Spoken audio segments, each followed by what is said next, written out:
Joe Jackson, the father of Michael Jackson, has always been known as a monstrous father who was unbelievably hard on his children to the point that Michael would sometimes vomit when he was around. But he did manage to create the Jackson 5 and the then king of pop Michael Jackson and Janet Jackson's career. So did he need to be this hard to guarantee the success of his children? Watch our video to find out why the Jacksons were so scared of their father and why he was not part of Michael Jackson's will. After the divorce of his parents at the age of 12, Joseph Walter Jackson was a lonely child who had few friends. He dropped out of high school to pursue his dream of becoming a boxer. Meanwhile, he met Catherine and married her in 1949, so to be able to support his new family, he left his dream of being a professional boxer and started looking for a job that he could earn a living for to support their children. In 1950, he was the one who entered the music industry and played the guitar for his own blues band called the Falcons. But even that became a lost dream and achieved no success. Luckily, he found out that his children were blessed with musical talent, particularly Michael, and that is how he lived his own lost dream throughout them. With his kids, in 1964, he launched the group the Jackson 5, which became one of the greatest pop vocal groups. The power, or better say the abuse of power he had over his kids and their great career turned him into a cold, violent, and bitter father. In an interview, Jermaine Jackson confessed that none of them could remember that their father ever holding them or cuddling them or even telling them, "I love you." Joseph never let the kids call him dad, and they had to call him Joseph. He even mentioned that if they ever stopped singing, he would drop them like a hot potato. He would sit in his chair with a belt in his hand while the Jackson 5 was rehearsing, and if one of them got the moves wrong, he would beat them. He would beat them with whatever he had around, a belt, a cord of an electric kettle, or he would even go make them break a branch off a tree and then he would hit them with that same branch. The fear from the father was too real that Michael would sometimes vomit when he was around. If any of the members of the group did something wrong, as Michael recalled, their dad would tear them up. Joseph did admit that he was whipping the kids with belts, but he said that he never used any hard object that he would imply the word beat. The kids were not allowed to play outside with other children because they had to go to the studio and record, or they had 5-hour-long rehearsals. Joe became not only physically but also emotionally abusive. Michael, in his 1993 interview with Oprah Winfrey, mentioned that his childhood was filled with sadness and loneliness. He didn't know if he was his golden child, but he did know he was very strict. Just a look would scare them all.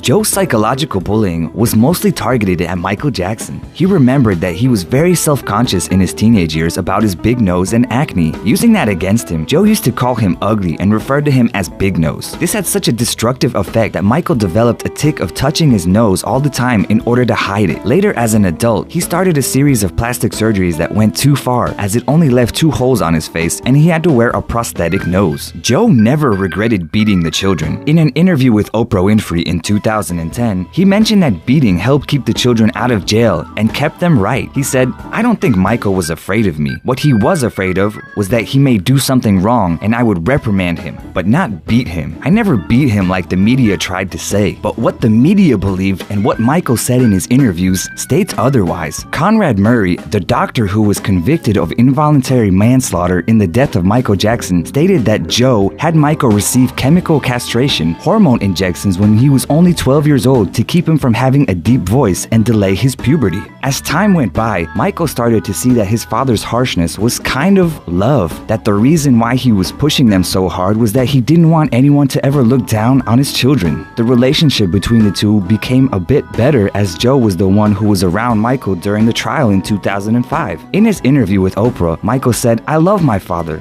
but I don't know him. Sometimes I do get angry. I don't know him the way I'd like to know him. My mother's wonderful. To me, she's perfection. I just wish I could understand my father." Despite all, Joe was not included in Michael Jackson's will that he left behind after his death. On June of 2018, 2 days after the 9th anniversary of his superstar son, Michael Jackson, Joe passed away after battling terminal pancreatic cancer, and his name as Michael Jackson's monstrous father went down in history. What do you think about Michael Jackson's dad and the way he treated his children? Let us know in the comments and become a part of our dazzling family by subscribing to our channel.